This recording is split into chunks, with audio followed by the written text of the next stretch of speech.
Si queremos la justicia y la paz, nosotros mismos tenemos que actuar con libertad.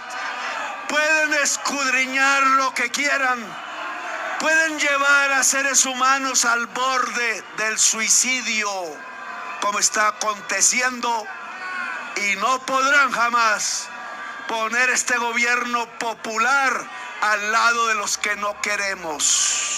Si queremos la justicia y la paz, nosotros mismos tenemos que actuar con libertad.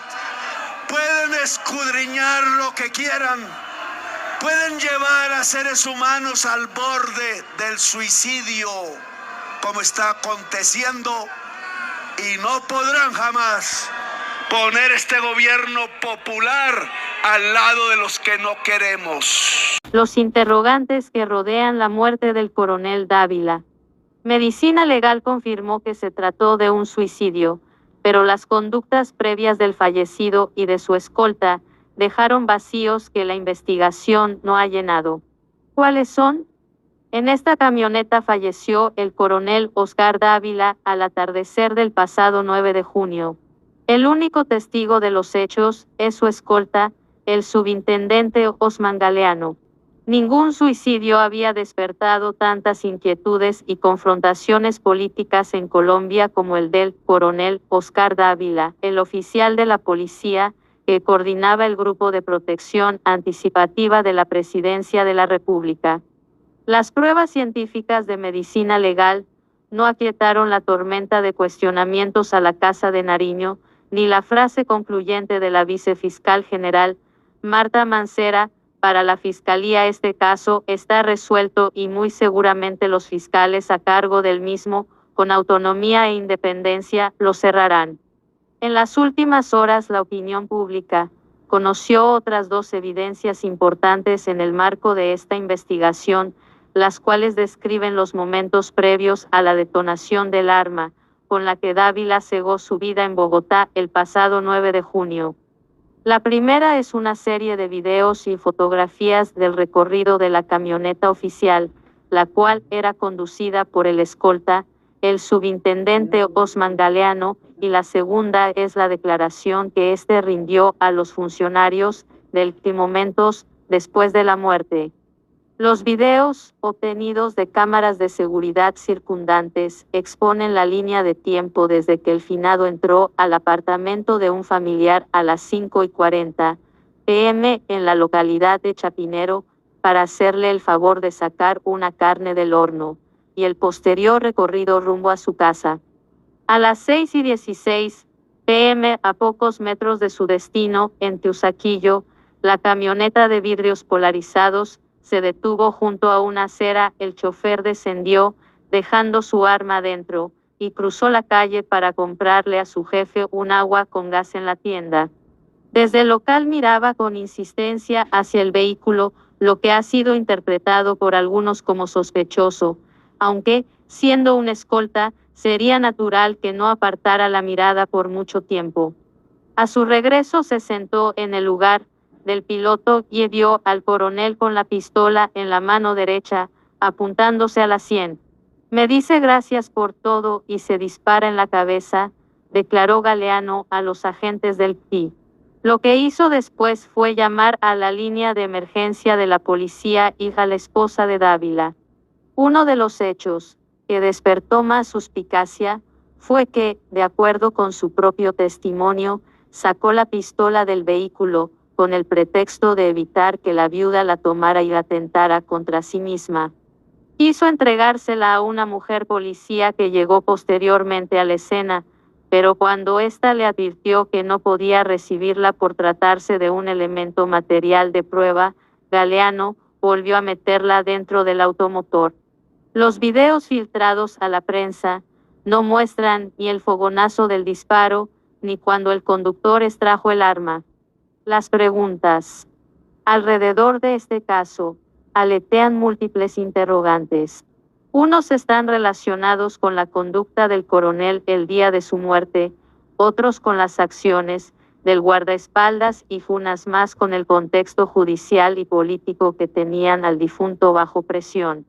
En relación con lo primero, un sector de la sociedad se pregunta si en realidad el coronel tenía planeada su muerte, como suelen hacer la mayoría de los suicidas. Si tal era su decisión, ¿por qué el 2 de junio de 2023, una semana antes de morir, le envió una carta al fiscal general Francisco Barbosa, informándole su absoluta disponibilidad para presentarse a su despacho y declarar en el caso de las usadas ilegales que salpican a la presidencia? ¿Por qué en la mañana del 9 de junio le dio un adelanto de $50 millones al abogado Miguel Ángel del Río para que se encargara de su defensa judicial? El jurista es cercano al petrismo y quedó en la palestra pública cuando trinó que Dávila se había suicidado apenas 90 minutos después del hecho y sin que el hubiera procesado la escena. ¿Por qué a las 6:10 p.m. de aquel día, durante el trayecto a su casa, llamó por celular a su esposa para decirle que llegaba en 10 o 15 minutos? ¿Por qué no se despidió de ella, pero sí del escolta? Respecto a la conducta del subintendente Galeano, ¿por qué estacionó la camioneta en el carril más lejano de la tienda y no en el del frente, sabiendo que no quedaba en contravía? Ciertamente, entre más alejado esté del automotor, menos tiempo de reacción tendría ante cualquier eventualidad, algo que todo escolta sabe de antemano. Y sobre todo, ¿por qué dejó su pistola de dotación dentro del vehículo, desestimando los protocolos del servicio policial? ¿Acaso fue una orden de su jefe? Esto no lo aclaró en su testimonio, según fuentes cercanas a la investigación. Las presiones. La muerte del coronel Dávila tiene como escenario de fondo el escándalo de las presuntas chuzadas ilegales por parte del gobierno. La olla podrida se destapó en enero de este año, cuando funcionarios del Grupo de Protección Presidencial sometieron a interrogatorio con polígrafo a la niñera de Laura Sarabia, la entonces jefa de gabinete de Gustavo Petro, y después le interceptaron el teléfono al igual que a una empleada doméstica, haciéndolas pasar ante la Fiscalía como presuntas integrantes del Clan del Golfo. El propósito de esta conducta irregular era averiguar si se habían robado unos documentos y una suma de dinero a determinar del apartamento de Sarabia. La situación desató investigaciones en la Fiscalía y la Procuraduría y aunque el coronel Dávila llevaba 24 de sus 42 años de vida en la fuerza pública, estaba sometido a un alto grado de estrés difícil de manejar. Prueba de ello fue el resultado de la necropsia. Se detectó que estaba tomando alprazolam, un medicamento derivado de las benzodiazepinas que tiene un efecto ansiolítico y ayuda a conciliar mejor el sueño. Uno desde el punto de vista forense pudiera decir que esta persona estaba expuesta a un estrés importante, afirmó Jorge Paredes, funcionario del Instituto de Medicina Legal. ¿Podría esta droga alterar el comportamiento del oficial al punto de detonar una tendencia suicida? Le planteamos esta pregunta al toxicólogo Hugo Gallego Rojas, docente de la Facultad de Medicina de la Universidad de Antioquia. No hay evidencia científica de que las benzodiazepinas induzcan al suicidio. Este medicamento se receta para tratar trastornos de ansiedad, depresión y ataques de pánico, entre otras cosas, respondió. En el caso puntual de Dávila, los forenses no especificaron si la droga le había sido recetada por un galeno o si él se automedicó. El propio presidente Petro reconoció la situación cuando el 21 de junio declaró a la prensa que el coronel se suicidó por presiones que tuvo en los últimos instantes de su vida y que no logró controlar lamentablemente. El abogado Miguel Ángel del Río solicitó una investigación por el delito de inducción al suicidio, alegando que había una persecución infame de la Fiscalía. Aquí se abre otro frente de interrogantes. ¿De quién provenía esa presión? ¿De la Casa de Nariño? ¿De la policía y del coronel Carlos Feria, jefe directo de Dávila, quien también está investigado por las fusadas? La Fiscalía enfatizó que no alcanzó a escuchar al oficial, a pesar de que él mismo lo había pedido. En medio de todo, También hay un sector de la ciudadanía y de la oposición política que se resiste a aceptar que se trató de un suicidio.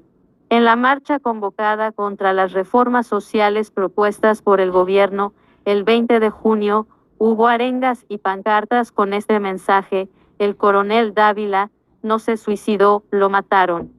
Entre las teorías extraoficiales que ha suscitado esta tragedia está la de la periodista Patricia Janiot, quien la definió como un suicidio anunciado. En un video posteado en sus redes sociales, dijo: la pregunta que más me causa curiosidad es por qué 2 días antes de la muerte del coronel, el presidente Gustavo Petro, en un discurso ante sus seguidores, habló de un suicidio. Se refería a una oratoria del jefe de Estado en la marcha de apoyo a su gobierno el pasado 7 de junio en Bogotá, donde expresó: pueden escudriñar lo que quieran, pueden llevar a seres humanos al borde del suicidio, como está aconteciendo, y no podrán jamás poner este gobierno popular al lado de los que no queremos. A los 2 días murió Dávila. ¿Fue una coincidencia que resultó en un infalible presagio?, se preguntó Janiot. ¿O a quién se refería Petro? Son tantas las preguntas abiertas en torno al coronel que ni toda la tierra del cementerio podría cubrirlas.